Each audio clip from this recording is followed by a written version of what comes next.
why are we doing this now? Shouldn't we have like swapped the second and third quarter? Like, you usually build up the characters first and then you do dramatic things. Here's the new villain. We beat the new villain. We move on. Here's the new villain. We beat the new villain. We move on. Here's the new villain. We beat the new villain. We move on. Here's the new villain. We beat the new villain. We move on. Here's the new villain. We beat the new villain. We move on. Run. Welcome to Podages, your friendly 8-legged dog bus companion through the 2020 Digimon Adventure reboot. This week we're discussing episode 41, Mon-Mon Park in the Fog. I'm your host, Jeff Ruberg, and for my guest this week, I'm excited to welcome back Aster. Yay! Hi! Well, thank you for having me back. Yeah, glad to have you back. How have things been going in general? Things have, well, you know, you do your best during the times like this. That's pretty much all I can really say. So one big exciting thing that you've been working on since we last had you on was Adventure 02 zine. Yeah! Plot twist, it was me the whole time behind it. Yeah, it was kind of funny because I think the first episode I appeared on Podages was like right around the time we were closing up applications. And I was debating like whether, like, not only about whether it was the time and place, but like whether I should be revealing my involvement on that yet or not, but in the end I held off for a little bit, which is not really something I should have done in retrospect, but I was just really scared about how people would receive it, because like even when it came to like appearing on this podcast to begin with, we were like, who is this random Vocaloid producer?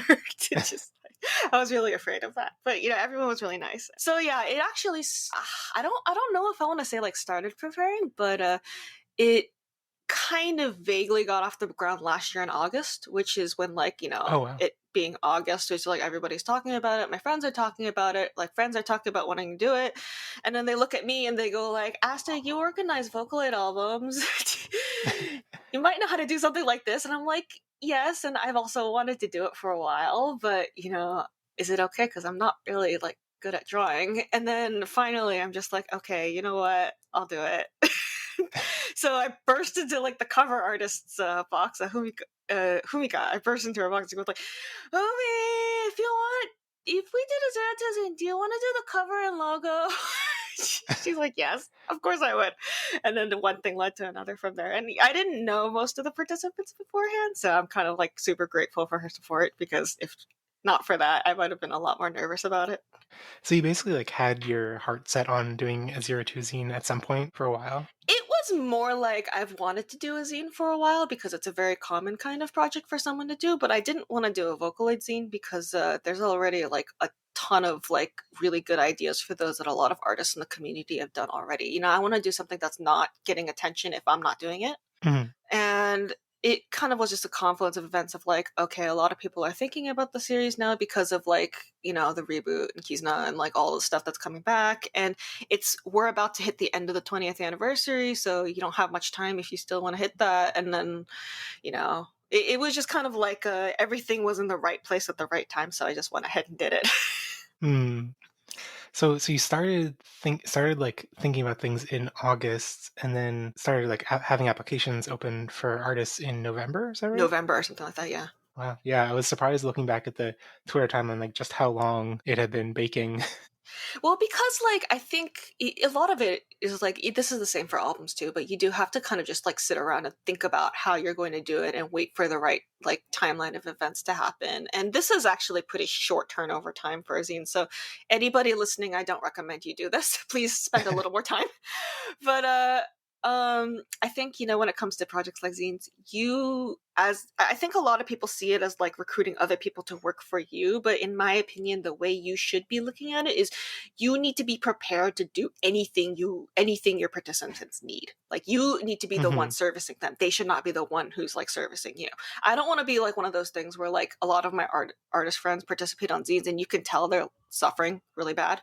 And I'm just like, I am not going to be one of these for something that we're all doing for fun. So you have to be prepared to like be completely committed to everyone who helps do something, because it's not like they're working for you. It's you're putting down a bunch of guidelines. If you fit these guidelines, we'll put it in the book, is kind of how it's sort of how it should actually be. So that's kind of my philosophy towards it. So you have to kind of like sit around, ruminate on it, think about whether you're mentally ready for it, put like make all the like lists of stuff you need to do, because again, I usually do albums. So, you need to list all the resources you need to do, get opinions on like which manufacturer is good and all that kind of thing until you really feel like you're ready to pull this off. Mm. So you had already had a lot of experience doing Vocaloid albums before, but was there any part of doing a fan work like a zine like this that made you appreciate like other people's zines, like other things you had consumed before, made you appreciate that so much more? Well, it was more like the other way around. Like the reason I want to do it is because I've seen so many of like those like books from different places and kind of like appreciated what they've done and thought like, okay, if I did a book, I want to do something like this. If I do a book, I want to do something like this. So I spent like the last several months of rating like every single book I had in my collection, just like studying like what I liked from them, what I thought like was a good way of them doing it. I think the most relevant ones as far as Digimon is related. I mean, obviously I didn't take ideas from just Digimon because that's very like you have to expand the range of what you're willing to learn from. But I think that I'll give links for this later so you can put it on the podcast page. But Yeah. I think the two biggest ones that I think were most important were the 02 Japanese anthology from 2018, Miracle, and the Atmon zine, Applink Perfect World, also from 2018. Those two things I think both have the right vibe of like people clearly doing it out of love more than anything, and also kind of being relatively small projects, but still ones that had like a high degree of like conscientiousness towards it. And I think that was very important to me because, like I said, I have a lot of artist friends who they seem to like really be suffering when they're like working on zine projects. And I know the feeling. I've been on all of them projects that have like a similar amount of like drudgery, and I'm like, I don't want to do that. I want to make sure everybody is like enjoying themselves and just doing this because it's fun and not because it was like extra imposed work on top of their existing jobs, which really sucks. So it was kind of like, I don't care if it's like not super amazingly gigantic or imposing, or I basically don't want it to be a factory, So what kind of things can you do to like help it be less, drudgery like you're describing? Be well organized. Like that's you have to like not make them left in the dark. I think the worst combination in something like this is no direction.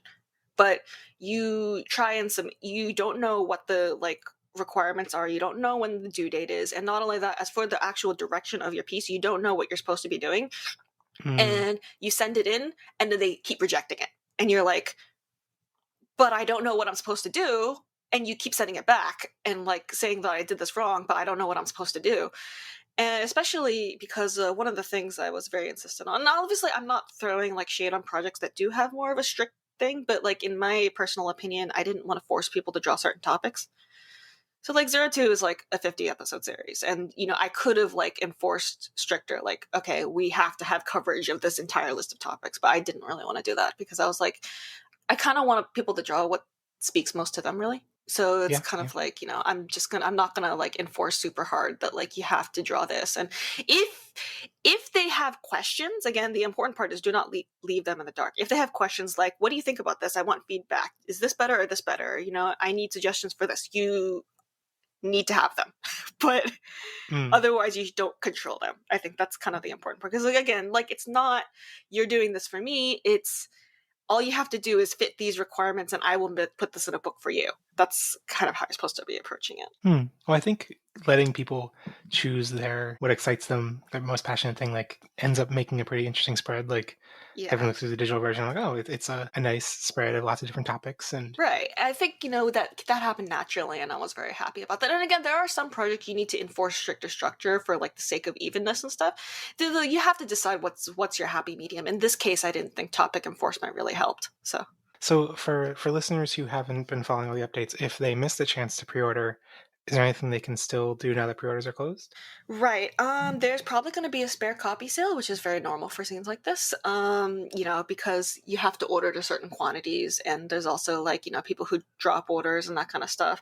So we are probably going to have a very, very, very limited spare copy sale, including digital versions. So I'll give you the link for this, but if there is a mailing list you can sign up for. So in the case that this happens, you can sign up for it and know immediately. Cool. So if people are mainly interested in the digital version, if they sign up for the mailing list, they'll hear when that spare copy sale starts, and they can do the digital purchase. And that there are going to be a few physical copies left. So if they're interested, that's like the one chance. Okay, cool.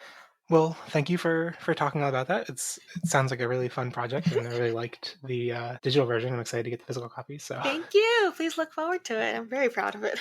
awesome. So before we get to this episode of Digimon, you were last on the podcast for episode 32, which was kind of ironically for this episode when Pegasus appeared.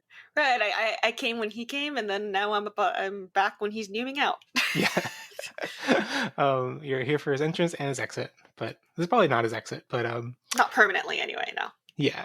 But so what have you thought about the show since then? Stuff like Hikari's arc, Angelomon, Blitzgreymon, and the run of fun episodes we got the past couple weeks. Yeah, I do find it interesting that like they're going into like fun actually, like they're or like arguably they're trying to make it as weird as possible, because like if you look at the episode premises, you look at it like, oh goodness, even the original adventure it wasn't this weird. Yeah. But I was a little sad about Angelomon's appearance, but only because I am extremely picky and got into the series partially because of her, and felt that wasn't like magical girly enough. But otherwise the actual context was interesting. I mean, like knowing that there's so much crossword staff on this anime, and like seeing things like Tailmon what turned out to be Dark Knightmon because of a Crossword's toy reference, and like now like this episode they put up a picture of Aidu even though she's not even relevant besides a voice actor joke, is like, I mean, don't get me wrong, I'm very happy to see the Aidu art because I just like, oh my god, Hunter's art in 2021. But it's also like, wow, you guys are really like proud of your old work, aren't you? Plugging it through like Adventure 2020. But I mean, other than that, it was kind of interesting to like, you know, see them playing around with like Blitzgreymon was like another. It was especially weird to see them do the new evolution, but it's also not plot relevant. We're just doing it to just say we can. Yeah. With the so-called fun episodes, I do find it interesting how they're kind of taking the opportunity to actually, it feels like they're almost going out of their way to show how different the characters are from the original versions, especially like Mimi was like aggressive and in your face, which is not the original Mimi at all. But then like, I think my opinion on that episode was very similar to yours and Aaron's, so I'm not really going to go into that. Especially as someone who has to like manage a book and do like management for that, I felt very like yeah, like as you were describing the philosophy of running the zine, I was like, this feels like everything that Mimi should have taken away from that. Yeah, that was how I felt. Like, I have strong opinions about that. So, but I thought it was interesting. There were also times I was really scared, like with Joe. Like, I really am scared about them like making him into a joke for everyone to dunk on, but it was still kind of an interesting episode actually. So I was like, okay, you know what, I'll let it go. Sora's a soccer. I'm about to say something super hot take, but that relationship between Taichi and Sora, where they have a huge soccer-related backstory and like all that, is the relationship between Taichi and Sora that their shippers like to pretend was in the original series, but wasn't actually. Like in the original, it was much more vague. It also just really wasn't that there. Like, I think people really just play up how relevant soccer was to both of their backstories, and it wasn't actually that huge. It was just like a thing that happened to be playing in like one or two scenes, maybe? It was like, yeah, one or two backstories. It had some relevance to their individual backstories, but not even to each other. And also, like, the omitted part often is that Koshiro was also on that team, too. So, so it was like, yeah. But other than that, I do think it's interesting that there are, you know, finally giving a lot of that, like, character fleshing out that they didn't give us in, like, the first and second course. But at the same time, it's also like, why are we doing this now? Shouldn't we have, like, swapped the second and third course? Like, you usually build up the characters first, and then you do dramatic things. And, like, I'm glad to get it now. Don't get me wrong. I'm actually very glad we're getting it now. But this is rather late. And even if you, like, think, which at this point I am starting to seriously consider more, even if you think we have like 66 or more episodes, it's like, the climactic range of this is strange, because like somebody was comparing it to Hunters yesterday because of the Aidu picture, and was like, it's like the opposite of Hunters, where like Hunters was like a ton of daily life before the climax suddenly kicked in out of nowhere at the end, and now we've got like climactic stuff only for like us to go really, really average. Yeah, and yeah, like before watching this season, I never would have thought that like by putting it in this structure that it would actually like affect the viewing that much. But like, yeah, it really does. Like, Yeah. it's like, oh yeah, this is exactly what I wanted, but like, it just feels weird here. Yeah.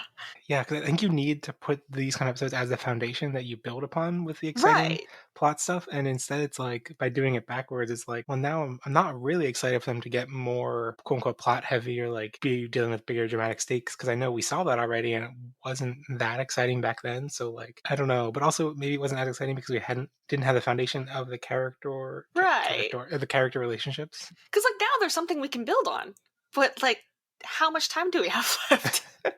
Yeah. How much time will it had left? And like also, will it be that much different than before when we weren't Right. that excited when they were doing the Right. same thing? So yeah, I think we share similar thoughts. It's refreshing but also confusing. Yeah. Well, I think that's a good summary of Adventure 2020. Refreshing but confusing. I'll agree with that. All right, let's jump on a Mon-Mon and dive into this week's episode 41, Mon-Mon Park in the Fog, aka a park contrast, aka Apossumon's Parky Malarkey. And spoiler policy for this week, like every week, we'll be talking about everything, including the episode on Crunchyroll, which includes the title and preview for next week. And if we talk about anything in the original adventure, we might spoil everything from the whole season. But if we talk about any late stage plot reveals in other seasons, we'll let you know beforehand. And also, we will not talk about any titles or synopses of stuff beyond next week, which I Right. think at this point have not been. I don't think there are any online. Yeah, I think next week's the only one we know. Yeah. So anyway, this week the kids push Commandamon up a hill, then rest at camp. Takeru and Yamato go off looking for food, stumble upon an abandoned amusement park where an extremely sus Opossumon welcomes them. They ride a Ferris wheel and reflect on their happy family memories, but realize things are amiss when they head to the merry-go-round and find an injured Xiaomon. Possumon attacks them and splits them up in the fog. Xiaomon explains how they got trapped in the park and sucked into Monzemon, or how they all got trapped in the park and then the other Digimon got sucked into Monzemon. Possumon reveals that the Monzemon statue is actually Waru Monzemon. Pegasusmon struggles to defeat Waru Monzemon, so they go inside instead. Takeru gets his energy sucked out, but he snaps out of it when Yamato reminds him of their promise to ride the merry-go-round, and he inspires all the other Digimon. So Patamon starts to evolve into Pegasusmon, but comes out as Angemon instead, frees everyone, and defeats Waru Monzemon. Right. Yeah. Yep. So what do you think in general about this episode? So my first impression is, like I said, these last few episodes have almost seemed to be like going out of their way to establish how different the characters are from the original versions. And so in this case, we have Takeru, who's very different from the original, actually. Because in the original, he did not want to talk about the divorce at all. Like, if you got close to the topic, he would immediately veer away from it. And like I think like there's several examples of this, but like in episode 12, which is the one where they go to the village of beginnings, Patamon like asks him like, do you remember anything about like when you were a baby? And we get this entire flashback of Takeru very clearly remembering that he did, and then like when the flashback begins, it's like, probably not. Like he basically like refuses to talk about it at all. It's like one of those like, if it's so touchy that he like emotionally is not prepared to handle talking about it, which is like why he also gets like super sensitive about it. And then like if you want to bring 02 into it, like that gets even like becomes even more of a character arc. But yeah, and like on top of that, he was like also one of those like, he was like one of those kids where you goes like everyone was like, oh, you're so well behaved kind of like person. So like seeing him like do things like actually tease his brother and do kind of stuff was also kind of interesting, because yeah, like I don't think he was much of a go-getter or like super aggressive in the original, because like he was obviously like, you know, firm and like putting his foot down, but that doesn't mean he was necessarily like the kind of person who would have charged in like that. So yeah, again, I don't think that was until like 02 he started actually getting more personally proactive, so that was kind of surprising, I guess. Like it's like little things, but it was kind of like, okay, yeah, Takeru's pretty different here. Yeah, I was gonna say, it sounds like he's kind of like pulling in some of that. They're pulling in some characterization from 02, like especially like the banter with Yamato felt more like 02 Yeah. Takeru. Yeah, 02 episode 17, I believe. Yeah, like that was there. And also I think just like I'm wondering if they're trying to make him more like the usual little child character, because like the fact that he was so like well behaved was kind of like one of the quote unusual unquote things about him back in Adventure. So it's, yeah, I guess from that angle, it's a little bit disappointing. He's a little bit less unique this time around. Right. I mean, there's good and bad in it, I think, It's like, I'm not going to say, like, different is bad, especially, in this context. Yeah. Different is, in some ways, very good. So I don't think it's necessarily a bad thing. Yeah, I think my standout impression of this episode is I'm just I thought it was a fun episode. It's a fun premise, like having Takeru and Yamato reflect on their relationship is something that we've kind of been wanting for a while, and like felt like, come on, like let them talk about, or like let them like even give us any insights into what's going on with them.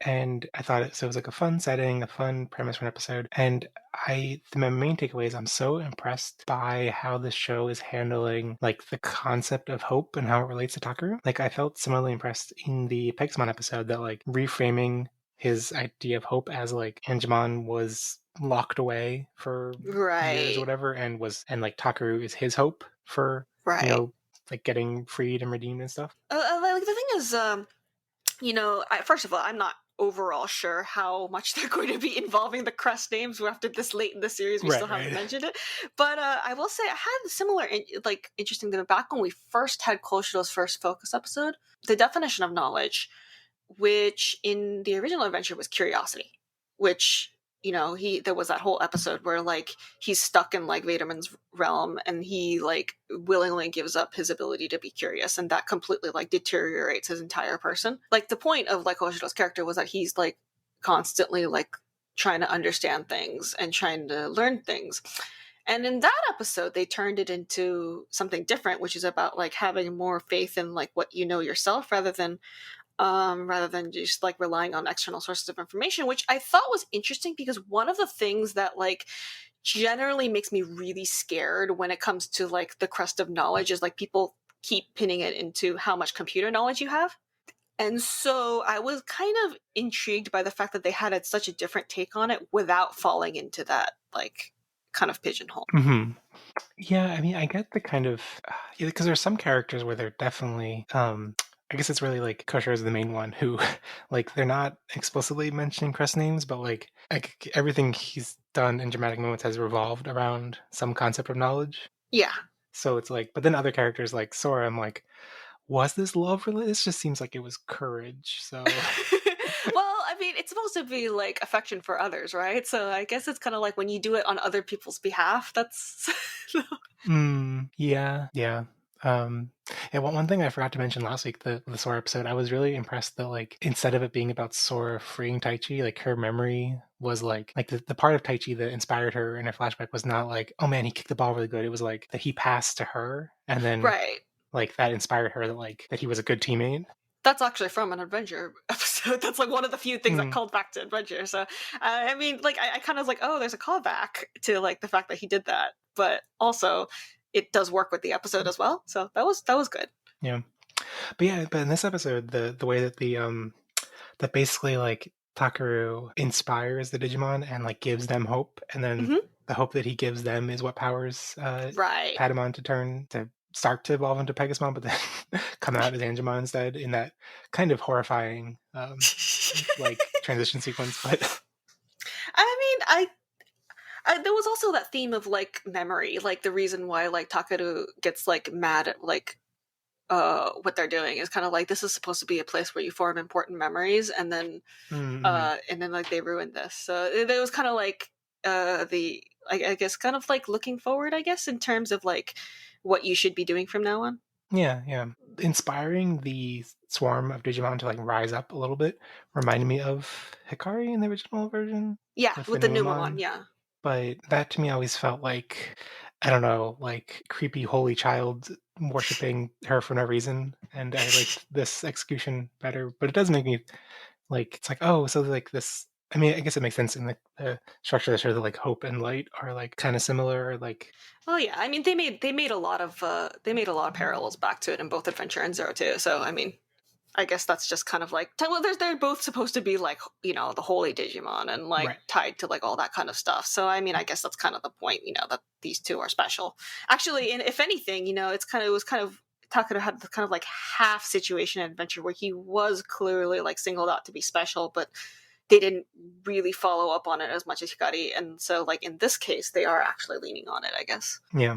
I mean, I think I like it was neat in the original show that like Takeru was kind of like the team's hope. It was like the final trump Right. card up their sleeve, and Right. but I think I enjoyed this execution of it more in like him actually like giving hope to other characters. Right. I guess it's just a bit more explicit, I guess, which Yeah. I mean, like, you know, we've been talking about the series being like almost the opposite of the original series in like most substantial ways. And I think this is one of them with like some of the things it's doing does actually address some of like the pacing or topic coverage complaints that had to do with the original. And that's like possibly one of the things that's like kind of unambiguously good about it. Although on the topic of things that are unambiguously good or bad, we get the return this episode of important plot points being revealed through the intro recap, and I don't think it was bad as last time, to be honest, because like at yeah, least this time, even if you don't have that intro recap, you can still understand what's going on here, which is that like, you know, their show of hope was basically broke that limiter that had been appearing in the original episode. I think you can figure that out even without the narration, but the narration just adds that like little extra flavor and foreshadowing of like what's coming. But at the same time, I do agree, why are we learning this in the narration, not like delivered through like dialogue? yeah, like I think the fact that it like I want to call it foreshadowing, but it's like almost so blatant that it's like, okay, the episode recap tells you recap tells you that like this thing's gonna come, and then it came, so it's like not surprising. But I think that's for us as adults with fully formed brains. If you really want to be like strict about it, you know, this is an anime that has been traditionally spoiling deaths in episode Yeah, titles. So I guess I don't think that may not be a huge deal. yeah. Like I think if I'd watched it as a kid and like there had been that hint in the intro, and then like I would have felt really smart later on the episode when it actually came true. Like, oh, I figured it out. It's like. So I think it's good for kids media to like make kids think they figured it out when it's actually just really obvious. Yeah, I would agree with that actually. But yeah, I mean, I like how that the fact that Yamato was in a Ferris wheel again reminded me of Try, and it's like Yamato is always stuck in a Ferris wheel, but this time it's less romantic Well, vibes. But he's a romanticist, so I mean, I think it fits him.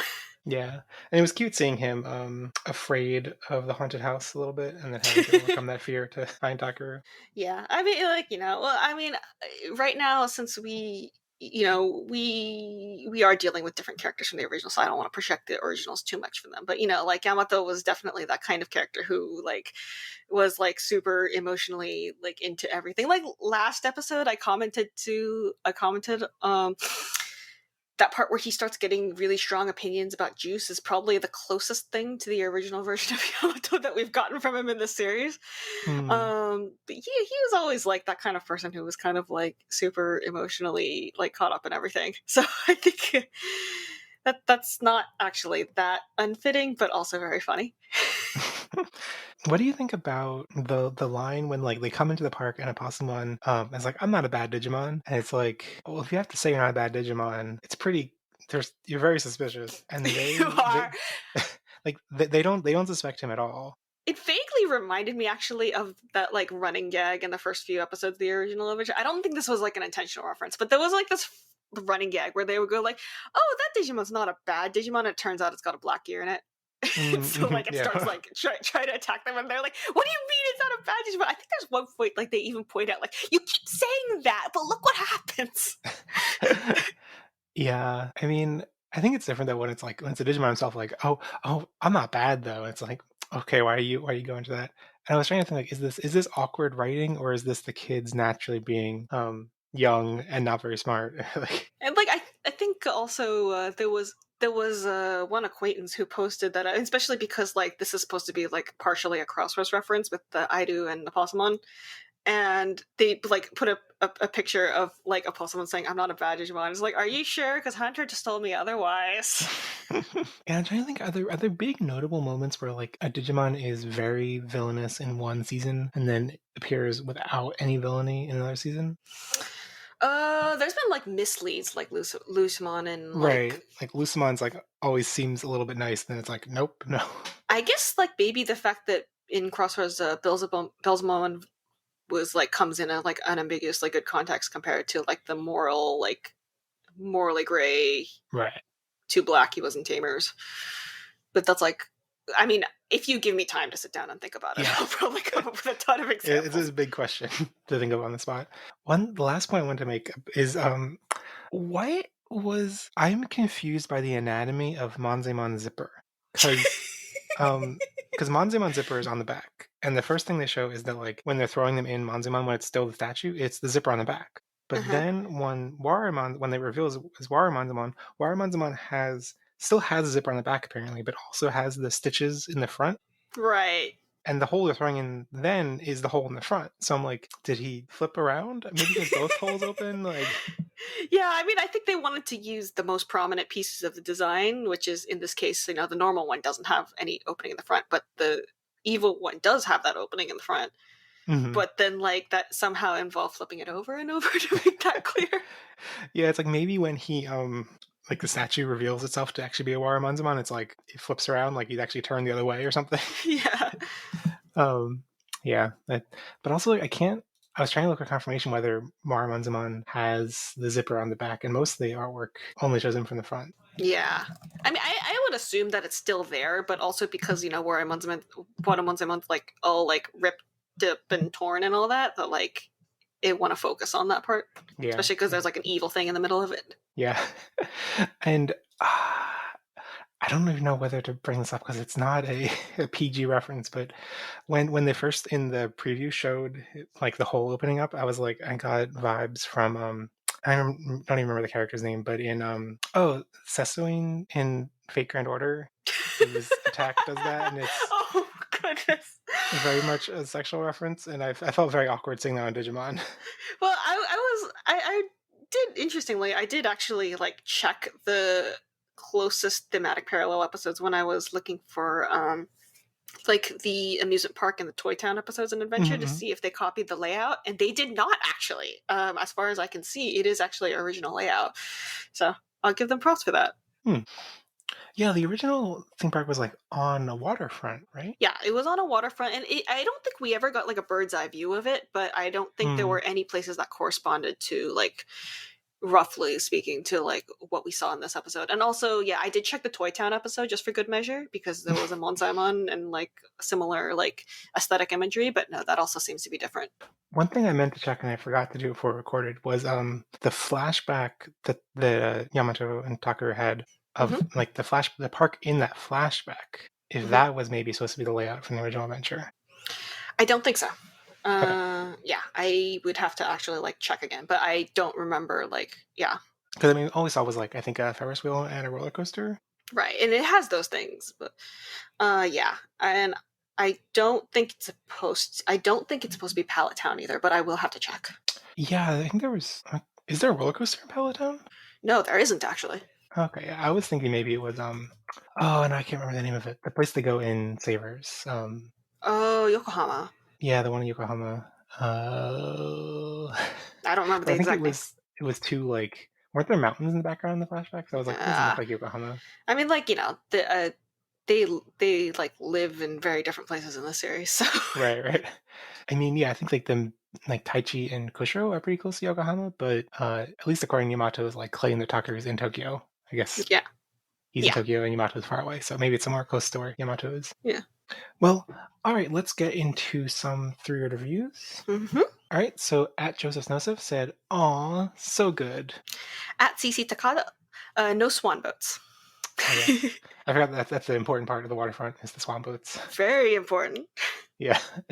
At PDX Anime said, "Where's the plot?" Andy Lucas OE, merry-go-round.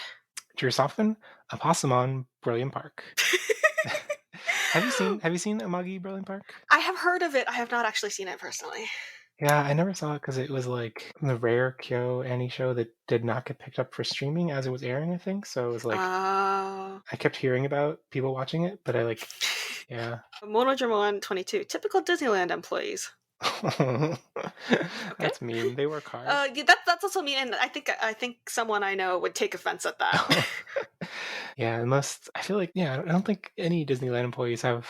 There's no. I can't think of any like horror stories I've heard of people like bad Disneyland I was gonna employees. say, I don't think they want to be there either. So Yeah.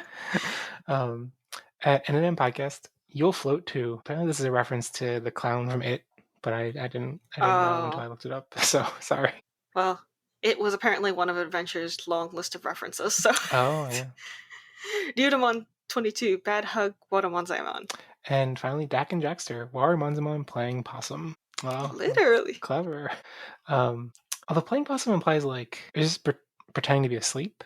I guess it's just like making you let your guard down. Yeah. Is probably like the important point. I was gonna say when Warumonzamon finally laid down, that's when he squashed Possumon and I guess killed him. Well, It is her, I think, actually. oh her. Oh sorry, yeah, killed her. On to listener comments and questions. First off, at Monojibon22 said, "Okay, everyone, listen up. Stop the pessimism, and let's all use our hope to make the show better. It worked in the show; it'll work in real life. Are you hoping? Hope harder." I don't know what to say to this because I think the reason I'm able to enjoy the show as much as I am currently is by keeping my expectations low. So Yeah, that's the kind of dark side of hope. That if you hope too hard, that it makes things worse. but I mean, I don't think it's a bad thing to want to push this to do better. So Yeah, we'll keep it that way. Yeah, I mean, I am as hopeful as I can be, while also not expecting much. So Yeah, hope and expectations. I think that's like yeah. high hope, low expectation. I mean, like, yeah, like in this recent string of episodes, I'm like, I start to be convinced. I'm like, oh, maybe I start to forget what I didn't like about the past episodes once the plots start kicking in. So I'm like, Yeah, maybe once the plot kicks in this time, it'll be totally different. It's possible. I'm trying not to think about it too hard, frankly. Yeah. At Joseph Nosif said, reading through the comments and listening to the pod each week, I'm constantly surprised by the overall fandom reaction. Is anyone having as good a time as I am? Because everyone seems miserable. I say this every time I come on here, but this is a very taste dependent show. And, again, this series has kind of delivered in a very opposite direction from probably the entire past 7 TV series of Digimon. And those who are expecting those things and are here specifically because of those things are going to be very disappointed, but those who don't really care or aren't as bothered by it are probably more able to enjoy it. And so, I'm personally trying to enjoy it about as best as I can, and I don't think I really identify in one of the really absolute love it or hate it camps. Ha ha. Love it or hate it camps. As and again, this is speaking at somebody who said very openly, I almost boycott this anime. So consider that to be a good thing. But I completely understand why people are frustrated. So Yeah, I like understanding the expectation that it is trying to be a very different kind of show, and how like it's inevitably going to be controversial since everyone loves it because of the type of show that it was before and not the type of show it is now. Like, yeah, I understand frustration. I also understand people who enjoy the type of show that it's trying to be, and right. I think even more so like the type of I think it's also the type of show that like kind of doesn't bear the weight of thorough criticism and thorough discussion as much as other shows. Right, because it's like I'm saying, this is the kind of thing that's best enjoyed when you stop thinking. Yeah. It's kind of like yeah, I think it's best enjoyed if you just like are a kid and just like wowed by the flashy stuff, or just like casually watch the episode and like don't worry about it too much. So I understand that like implicitly by the format of having a podcast about it, we're going to be more negative than if we just were watching it and not thinking about it too hard. But I hope it's still like fun as an experience to like as more hardcore Digimon fans, we like talking about Digimon, we like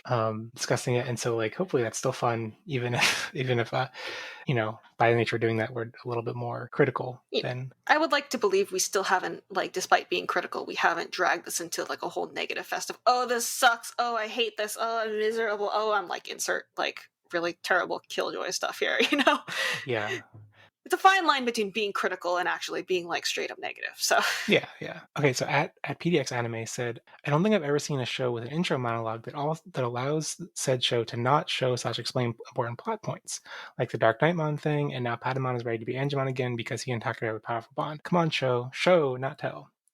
Show not tell being a very serious problem I think this series has had for quite a while now, that it kind of tends to just like put the words down and not actually, demonstrate it, which I think to its credit, Adventure was actually so huge on the telling and not showing. It actually looped into like too subtle at times. And I do kind of appreciate addressing that a little bit by being a little more blunt about it. But I think being on extremes is not very good, I guess I would put it.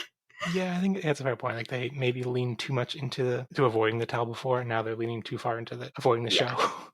show. So yeah, I think that like the show don't tell mantra like sometimes can be it's not a hard absolute mantra. Well, I mean, there's a time for everything. There's a time Yeah. for showing, there's a time for telling. I think in general, you should follow show, not tell, in terms of like it's more important to, if you want to hit emotionally, it's more important to show it's happening just rather than just claiming it's happening. But like at the same time, there is a balance you need to strike. Like this is one thing that really frustrates me about both Adventure and Zero Two, which are written like this, is that there are like so many things, like important plot information, that you have to like be paying attention to like every single line and frame. Like you see like Taichi and Yamato get in a fight in like a really early episode, and there is this like 1 to 2 second shot of Takeru having this like, oh god face. Like the point, they focus it on just enough so there's like, oh, this is important later. But it happens so quickly that you are probably going to miss it. And the only reason why I know as much about Adventure in Zero Two as I do is because I have seen this, sat down in a group chat, watched it together with a bunch of people all who have all seen the series before and are looking out for things, and then we discuss it in a group chat roundtable later, like we've done some kind of like book club. Like half of what I say on this podcast is really because of like all of the group chat discussions I've had with other people. Like it took multiple people to sit down and pick this stuff apart, and so I'm thinking like that's a kid's show. I don't think that's a good thing.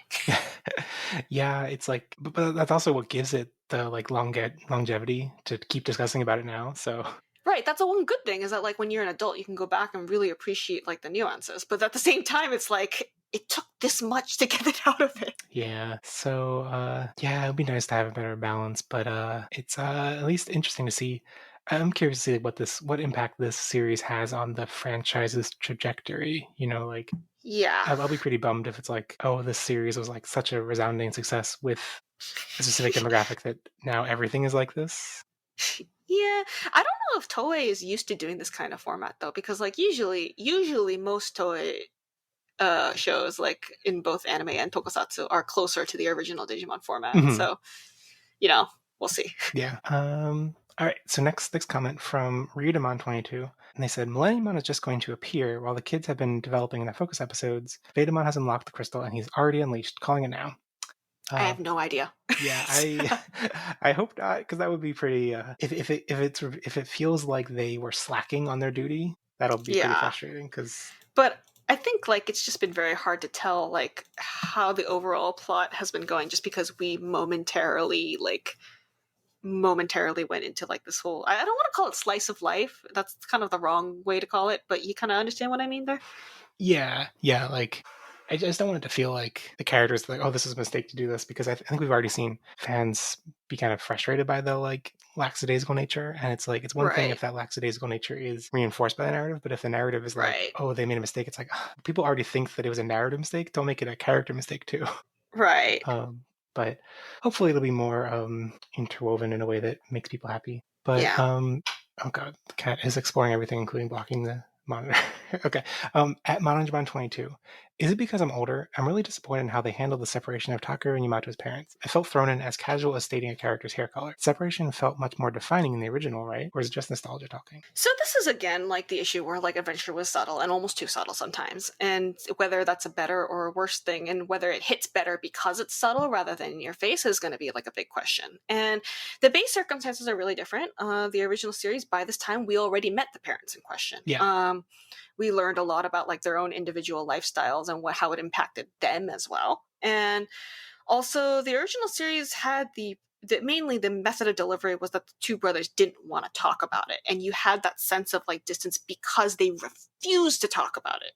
And Yamato was a little better about it than Takeru. Takeru was just like dodge the subject, dodge the subject, dodge the subject. But like they emotionally like reacted very badly to the fallout, including both in Adventure and Zero too. So like, you know, you had two series to kind of ruminate over that separation between them. Here they talk about it openly. And so, you know, I don't want to assume too much about like what it's like to have divorced parents because I don't have divorced parents myself. But so which one is more realistic to you, I think is going to have to depend on their testimony. But yeah, again, it's kind of like the difference between like subtlety and lack of subtlety. And I think that's kind of like what everything is going to hinge on in terms of evaluation. Yeah, I think one of the biggest factors too is that just like seeing the parents and seeing them interact with the parents, like Yeah. makes it feel so much more real than just the characters, how they talk about it or don't talk about it. So like I think inherently like I think it hits harder when you actually see them deal with the mechanics of like the kids having to split up because they're going to different parents or et cetera, et cetera. Right. And yeah, I guess at this point we're 40 episodes into at best like 66 episodes. We're probably not going to really interact with the parents much. Also, this is something that I guess probably isn't as well known to maybe the Western viewers, but the situation with the fact that they had like sort of pseudo joint custody of the kids in the original series, where like they were allowed to have like visitation rights and all that, is not actually very normal in Japan. This is a very like the way someone I know put it is that like frontier situation is actually arguably closer to what happens more often. So that means the two parents in the original series were very open-minded about wanting their kids to still be able to interact despite the divorce. And that's also kind of a factor in it, I think. Well, on more questions about the parents' divorce, Andy Lucas OE asked, I don't think it's explicitly explained in the original either, but why do you think Matt and TK's parents got divorced? I believe Hiroaki, their dad, spent too much time with Daigo and Maki and not school. Thought he was having an affair. Also, he wouldn't stop smoking. Also, yes, my headcanon is that Matt's dad is digidestined, but could never expect to share the story with his wife, so spent time with the other original kids, thus widening the gap in his relationship. Though, as I'll try, I think the age gap between them is now too wide. I am so sorry because I'm about to be that person who's about to go like, well, actually. But you know, after seeing this, I was just like, okay, I need to say something. But the entire theory that Hideaki was one of those like original chosen, and like which is usually based on the fact that he supposedly knew too much during the Tokyo arc in Adventure, is because of a dub mistranslation. This doesn't work in the Japanese version at all. So I guess it's more of a question of which version of canon you want to go along with. So maybe it's not like a complete demolish, but yeah. The thing is, if you look at the reason why this came up at all was because in the original version, there's a scene where like Hiroaki is talking to Yamato, and he eventually like starts to go like, okay, so, and he addresses Gabumon and goes like, Gabumon, right? And Gabumon kind of goes like, oh, yeah. And so the implication is that Yamato told him who Gabumon was off screen, like right before this conversation happened. And Gabumon's kind of flustered because like, oh, you're talking to me. Okay, you're talking to me. But the dub somehow extrapolated this into, how did you know my name? Like he knows something like mysterious. And that's why like all of these theories came around that he was actually a chosen child the whole time, like came about. But in the original Japanese version, especially in the episode that comes right after it, there's like that whole scene where like Koshiro is like explaining the difference between enemy and ally Digimon, and like Hideaki's just like, oh, okay. So he's like very obviously a normal person who's getting carried around by all this, which I think makes him even more badass, arguably, because he's like a normal person who's somehow jumping into all of this like he's Lois Lane or something. So there's that. Also, if you are just taking adventure lore by itself, it is also impossible for there to be any chosen children from before 1995, because as per that whole info dump episode in 45, there is a very narrow window of time you can have any chosen before Taichi and his friends. And so presumably the reason why it was like a whole like they treated it like an ancient legend was because it was like Narnia time. It's like when the Pevensies like came out of the wardrobe and then they came back to Narnia like I think it was like a couple of years later and stuff. Like they were already treated as ancient legends because of how much time had passed in Narnia versus in the real world. So I think actually, you know, the idea was actually supposed to be, because homeostasis, aka the one who wishes for stability, didn't get the idea of chosen children until 1995. You can only have chosen children between 1995 and 1999, which actually takes him out of the running. And you know, Daigo and Maki were mentioned, but that's hardly the only contradiction Try has. So as for the question of why they divorced in the original series, it was not stated outright in the actual anime itself, but if you look at like the side materials and the books and stuff, I believe your main sources for this are Character Complete File and yeah, the novels actually. Yeah, I would have to cross-reference this again, but basically there were kind of two things going on. One is that Hiroaki is a workaholic. He was basically coming home late and so devoted to his work at Fuji Television that he would kind of just neglect his family, and Natsuko was very upset about that. Even when you look at like Yamato in 02, it's implied very heavily the reason why he knows how to cook and all that is because he's been taking care of his dad who comes home late. Right. And Natsuko didn't like that. And secondly, this is actually the closest they imply it in the original series is when they talk about the kids starting to remember the incident back in Hikari go Oka. Their mom throws a statement of like, no, it's a dream. Don't confuse dreams and reality. Whose fault is it that you can't tell the difference between dreams and reality anymore? And so the implication is she's blaming it on their dad. And the novels have this like thing about like they started having a ton of arguments around that time, with one of them being, did our kids see monsters or not? So I think the kind of idea was that just like because Adventure is about about a series about real issues that normal kids go to that real kids should be relating to, the answer is very just it happens. Like sometimes people are good people but are just totally not good for each other. And in this case, Hiroaki, or at least Yamato's, the dad side of the family lives in Shimane or just something like the countryside, so I don't think he works for Fuji Television anymore. But maybe he's still a workaholic, I don't know. And the Hikarigaoka incident doesn't seem to have happened, but other than that, could be the same reason, just didn't work out.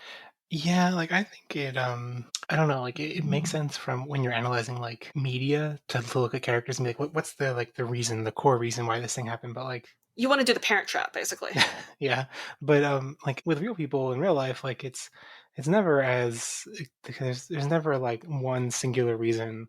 It's like people like if there was one singular reason, like usually couples can work that out and get through it, but it's like usually a lot more complex than that. People just drift apart and yeah, well, like one of my friends said, like you can tell how they're both good people, but they also were not good for each other. Like it's kind of like that kind of thing. And again, we mentioned it was very important that we actually met the parents in the first original series, that we actually got to see like Hiroaki being like all like Lois Lane, kind of like dedicated to his work, coming home late and all that, and you actually saw his lifestyle where like Natsuko was definitely more of a grounded person. yeah.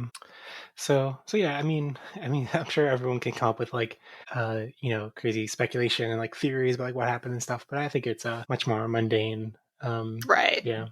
Or I also just don't like, like even like this series where we don't have any signs like you're pointing to, like like him being a workaholic or working at Fuji TV at least. Like I don't know, I don't like the idea of like thinking about why people get divorced. Like it's like okay, yeah, I mean, it's not a fun scenario to work through.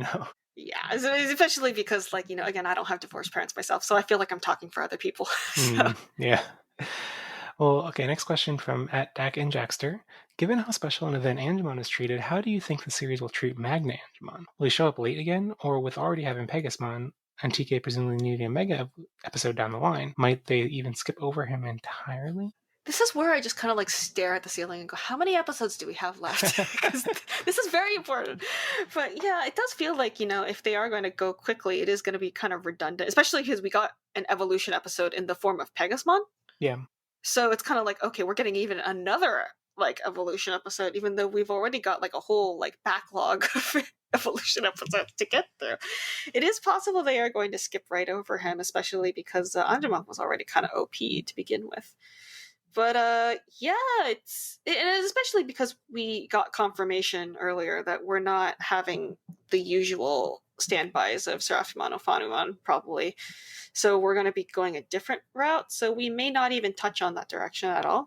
Yeah, I think that's worth mentioning, the God Dragon Elephant in the room, because I don't think I've talked about it in the podcast before, but it just got revealed. Yeah, but the new key art that shows, like it shows Taichi prominently in the middle, and all the Mega Evolutions has Holy Dramon instead of Fanimon, and also in the like kind of in the background in the corner, what looks to be Gajamon's head. Yep. So I don't know. I am. I don't know. I feel weird like reading into that so much. Like Ofanimon's like, sorry, or Holojimon is very prominent. You know, like Yes. she's like behind Hikari, but it's like very big and noticeable. Gajimon is like a part of like a head. Like I don't know. I feel like it's hard to see and hard and like it's obvious if you know the design what they're going for. Right. But I feel like it's supposed to be vague from that key art. Yeah, I mean, I also feel like, because this series already established, ever since the last episode I was on here, they established that they really want to call what my friend calls delightful anarchy with the evolutions. So, so I mean, I kind of, it's completely on brand for them to just like go this direction and like completely different from expectations, especially with these two that they keep singling out as like special. Yeah. So, Yeah. So I think it. I mean, the thing is, like Gajimon as a design, you know, like looks kind of similar to Pegasusmon a little bit. You know, like yeah, it could be a line from Pegasusmon up to Gajimon somehow. But yeah. yeah, I think when you phrase it as like delightful anarchy, like part of the fun is in not knowing what's going to happen and like how it's all going to play out. So I don't want to. So, well, yeah, we'll have to see. I don't know either. Yeah. But yeah, I guess we're probably going to get Gajimon down the road, but I don't know. What context? Yeah, That's a exactly. very important question. What So, context? so last question from Ryudamon22. What happened to the fridge? What was in it? And I mean, who knows? Eggs. Yeah, eggs probably. Eggs. A whole Eggs. conversation about eggs happened off screen, and we missed it. It had the same exact contents as the original series. It was just off screen. And they continue. What theme park ride would you want to ride with TK the most? I'll ride the carousel with you, TK. I'll even hold Matt's hand through the haunted house too. I can't wait to go to a theme park again. Thanks, COVID. Oh, thanks, COVID. Yeah. So I grew up in Los Angeles and Orange County. So obviously the biggest standby theme park is Disneyland. And I don't want to go there ever again because the way I would put it is it's the theme park version of Anime Expo right now, which is like you can barely breathe because of how cramped it is. And I feel sad because I used to really like that place as a kid, but that's because we could actually breathe. So lately I kind of got more into like before the pandemic happened, I got more into like water parks and roller coasters and stuff, which is like maybe not something you should be going to with like kids of this age group. But to be honest, I don't really care what ride it is as long as I'm with friends and I'm enjoying it. And the real reason I miss going everything is specifically because I used to go with friends. So yeah, I don't think it really matters. and I think it's the whole like abandoned amusement park being kind of like creepy trope. Like I think one of the weird angles of that, for me at least, is that like you're describing, like it sucks to go to an amusement park like Disneyland and then be like, okay, so we have to spend like we can do 3 rides throughout the day because we have to wait in line or use like the fast pass system and wait for like 3 to 4 hours for each ride. And like the most fun I've had at amusement parks is when it's pretty empty or like mostly abandoned. So like I think there's kind of like it's supposed like a completely empty amusement park like this is supposed to be creepy, but also supposed to be like really fun. It's like you can do the whole thing. You can do everything. Yeah. Like I guess the reason why it's creepy is because there's nobody manning it, which is like probably the actually scary part. But the fact that there's no lines is like, oh, great, awesome. Yeah, like one of my most fun memories of an amusement park was like growing up in Eastern Pennsylvania. Like there was a pretty big Six Flags in New Jersey, I think, nearby. Ooh, but like I mean that was fun, Six that was Flags. nice, but like there were long lines, and I had a more fun time with a like more local amusement park that was not as good by any measure, but had no lines. You could just get on the roller coaster several like, oh wait, 3 minutes in line to go again, sure. Like it's like the difference between 15 rides in one day and like 2. Yeah, but also like the idea of going with a kid TK's age, I don't know. Yeah. When I was that age, I have a lot of memories of going to Hershey Park in Pennsylvania and being terrified of any ride that now I would look back on and be like, any ride that's exciting, I was too afraid to go on. So right. I mean, like I went to Disneyland at that age because that was the local one, and we had like the annual pass and all that because we were local. And I remember like my favorite rides were like It's a Small World, which is like hardly the thrill ride whatsoever. Yeah, like you can't force someone that age to get a more mature taste. So like you kind of just have to roll with it. Even now I'm scared of like free falls and stuff. So I mean, I had put that on an 8-year-old. That's scary. Yeah, I kind of went into the deep end because like as a kid I didn't like anything that like went upside down or anything, or like was remotely scary. And then I basically didn't go to amusement parks for like a long while. And then in high school, went to, I don't know if it still holds any records, but there's like a ride at in Six Flags New Jersey that I think it's called King to Ka. I think it might have been shut down, but it like at one point had the record for like the fastest or tallest, maybe tallest. But that was like the first ride I went on like for like a long while, and like that just like removed any fear of things. So and I was kind of like, oh, but that, even that was like, you had to wake up, you had to like get there when the park opened and just run to that ride to even have a chance of getting on it for the day. Like, I don't miss that part of crowds. So. Like, I think Six Flags was like the last so-called like mainstream theme park that I went to that I was actually able to do like a considerable amount, and even though we had to plan it specifically so that it would be less crowded, so it is kind of like, in the end, you are still kind of like fighting people in this like massive heat. And again, it beat Disneyland by a long shot, but like, yeah, Disneyland, it's like, oh great, if you like, I mean, I guess like at least if you're local and have the pass, like maybe you can schedule things around like going days when it's not no, crowded. even then you can't do that anymore. Actually, I think it's less appealing to locals now, because like at least if you are not local, you can say like, oh, I went to Disneyland and bucket listed it. Like, even if it was like kind of a miserable experience, you can at least say you did it. Yeah. but for a local, it's just like, oh, it's hell over there. Yeah. You just like never. And like Knott's Berry Farm is right there too, so it's like you could just go there. Well, all right, sorry TK, we don't really want to go and ride with you, sorry. But I hope you have fun with your brother. Well, okay, so back on to this episode. Do you have any final thoughts? Not in particular. I mean, I think, like all the 3-word comments pointed out, this was kind of another one of those downtime episodes. I do think, everybody has kind of been asking what's the relationship between these two brothers for, like, since they were first introduced. So it is nice to, like, satisfying to finally get that answer. But, like, in terms of, giant impacts on the plot or characterization, I can't say it had that much. Yeah, and yeah, I mean, I think it was good. It was fun, but like when I look back on it, those moments of characterization between the two of them was like maybe like a minute and a half of the entire episode. Like it was still lots of time devoted to the fight. But I'm pretty positive about the reframing of hope and Takeru like giving hope to that crowd of Digimon, and the fake out evolution, like Angemon just bursting from Pegasmon was a cool concept. A cool fake out. Yeah. So how would you rate this episode out of 5 creepy Opossumon balloons? Maybe 3, because like I said, it's like middling in that sense, Mm-hmm. All right, I think I'll give it a 3.5 just because like it wasn't my favorite of these fun late episodes, but it was had some cool elements that I think will stick with me for a while. Yeah. Do you have an MVP? Han Megumi and Shiraishi Ryoko.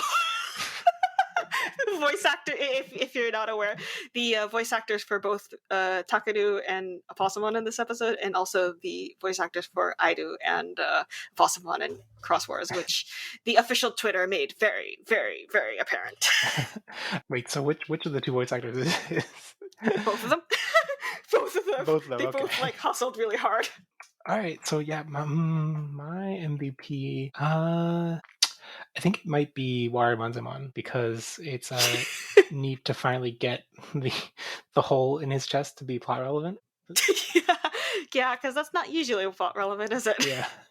They don't usually use design elements like that. It's a cool like aspect of the series that I feel like maybe we don't talk about enough, that where like they're taking ideas from the franchise that haven't been explored before, and like, okay, let's frame an episode around exploring this idea, or like when Yamato was running up the mountain running on Ikakumon's torpedoes, and it's like, right. That's something that the franchise hasn't explored before, but you give some fresh perspectives on it, you might think of like, oh, that's a cool thing we could try. So right, yeah, that's pretty cool.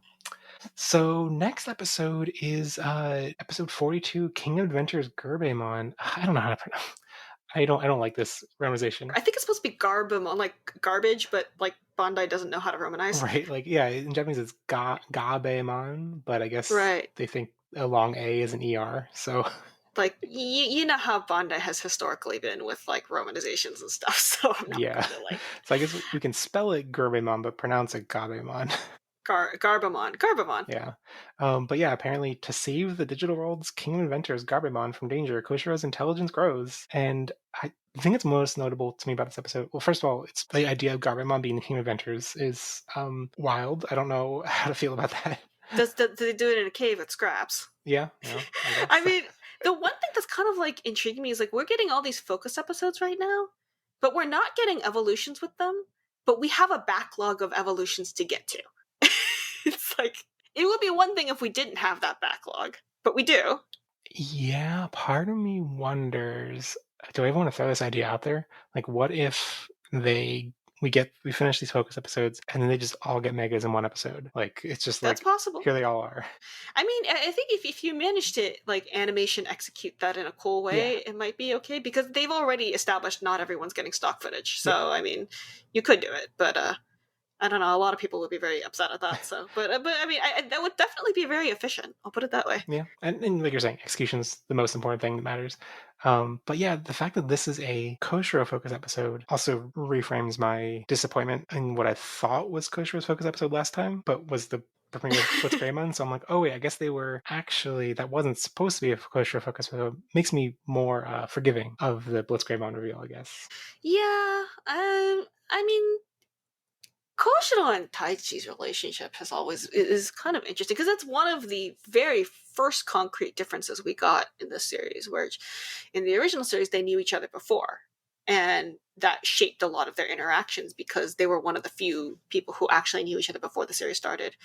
And in this series they didn't know each other at all, and like Taichi has like this huge like impact on like Koshiro's mentality. So like how that changes things is like such a huge point of interest in them getting separated and like talking about how this might impact him. So it's interesting that they're actually going ahead and making like a whole plot line out of it. Yeah, I'm intrigued by that. I'm also keep my expectations low, and like they might get to talk for like 1 minute and that's it.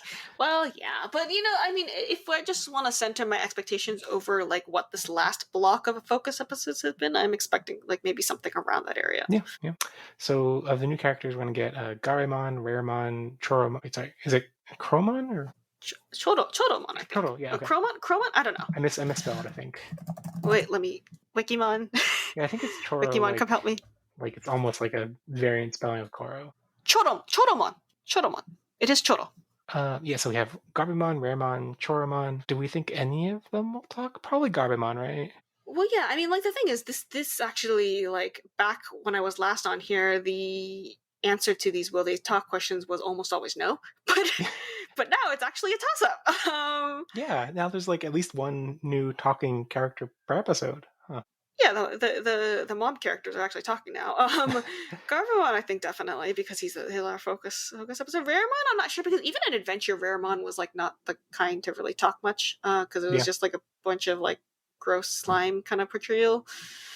Chodomon maybe because it's a baby, so they could get away with it not talking. But also like if you want to have babies like the Digimon in this episode going help me, that could also be a thing. So yeah. Didn't they in Tamers weren't they just like a bomb? Or am I getting confused with bomb chews from Zelda? They look like bomb chews. There was one. As far as Chodomon goes, there was one. When there was like that motorcycle that ends up becoming Belzebub. Yeah, it was running around and like rampaging, and they thought it was a motorcycle by itself. But then when they finally like attacked the motorcycle, and Guilmon got on the motorcycle instead, they pulled off a Chodomon, and Chodomon was like, "Help me! It was controlling me!" And you realize there was a driver the whole time. Right. And then they look back at Guilmon, who just got on the motorcycle. It's like, oh no. So that's kind of like what its plot usage was in Tamers. Right. Okay. So they weren't actually a bomb chew. I'm just no. But looking more at the design, like it's very clearly going for bomb chew. Okay, now I'm looking at bomb chew from Zelda, and it's like, okay, they are kind of different. Maybe it's just my own baggage. Yeah, I guess I'm kind of excited for that episode. I guess this is the one of these quote unquote fun episodes that I'm the most skeptical of. Like, it seems a little bit strange, but. Again, I'm trying not to think too much, especially because, like, yeah, they really are going to, like, this new philosophy of, like, make it as weird as possible. Yeah. And I do wonder, this was, like, a friend's theory, that, like, maybe the reason why they're taking this writing direction is to keep too many voice actors from being in the same room because of the current situation at the moment. Especially because if you read all the testimony from the original adventure, that room really got crowded. Like, it was constantly fighting for the mics. And so in that situation happening now would not be good. Huh, yeah, like even like doling out like not many new characters speaking, but also the way episodes have been structured where like it's almost always like one or two people split off. Yeah. And interesting. That makes me wonder like how much of the show was like if they had to replan all of that, like that seems incredibly difficult. Yeah. Well, maybe someday we'll get interviews and stories about that experience. But yeah, I think that brings us to the end of the show. Last week's Digiprompt was in honor of Sora's boundless enthusiasm for soccer. What existing Digimon would be amazing at a surprising sport? And my favorite response came in from at Manojimon22 on Twitter, and they said, Nanimon has already proved he has the moves. If it wasn't for Bombdimon, the guy could have been an Olympic ribbon dancer for sure. Just think how graceful he'd move across the mat wearing a leotard. No wonder the guy drinks. He had to give up his dream. Hashtag justice for Nanimon. Hashtag never give up. Never give up. Poor Yeah, Nanimon. I mean that's a pretty good answer actually. I really like that. Yeah, and fitting because we're apparently going to get Nanimon in the Digimon Analyzer next week. So Woo! they're definitely leaning into the weirdness, so that fits. And this week's Digiprompt is, if you were to design a Digimon-themed amusement park, what would be the main attraction? And you can send those responses or general feedback to potages@gmail.com, to @potages on Twitter, or in the episode comments on potages.com. Share the podcast with your friends who promised to ride the merry-go-round with you and use that promise to, I don't know, inspire you from getting lost inside a giant teddy bear. Yeah, that's a very thing you should be worried about right now. Yeah, no, it's very specific to people's lives, you know.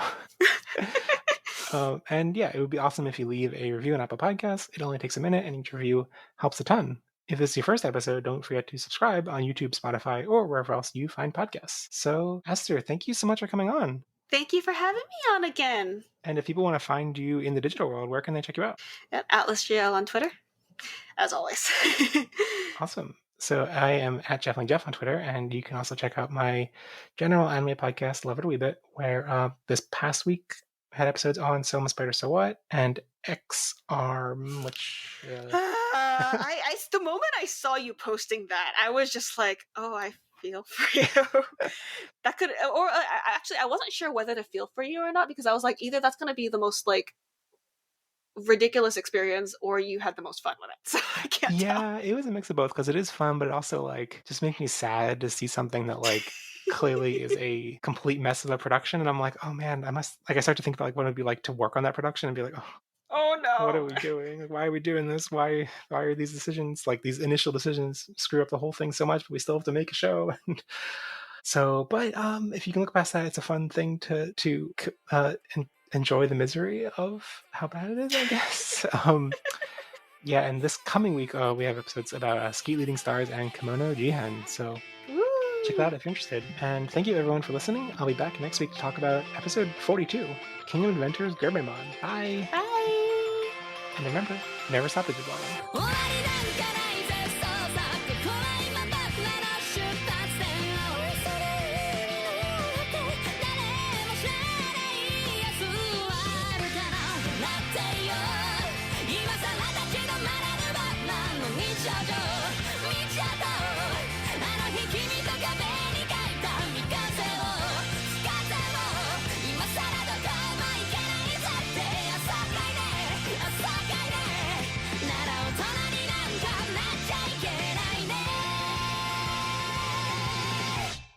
'I didn't realize. So she voices Takeru and Apostle?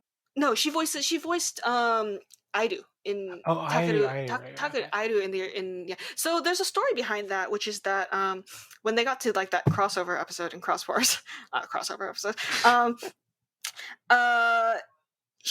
because she was a diehard fan of Digimon because ever since she was little, she like freaked out at getting to be around all the voice actors that voiced her favorite childhood characters, and like I would too in her position. And that's how the director Kakudo Hiroyuki, who was the original director of Adventure, found out that she was a diehard Adventure fan. So he cast her as Takeru in the PSP game because Konishi Hiroko, the original voice actress for Takeru, had retired by that point. So she got to voice kind of like one of her childhood characters that way, which is probably the reason why she's voicing Takeru now. But because of that, she started getting the roles like Nokia and Cyber Sleuth, and she's like basically a recurring presence of like the diehard fan of Digimon who is now living the dream.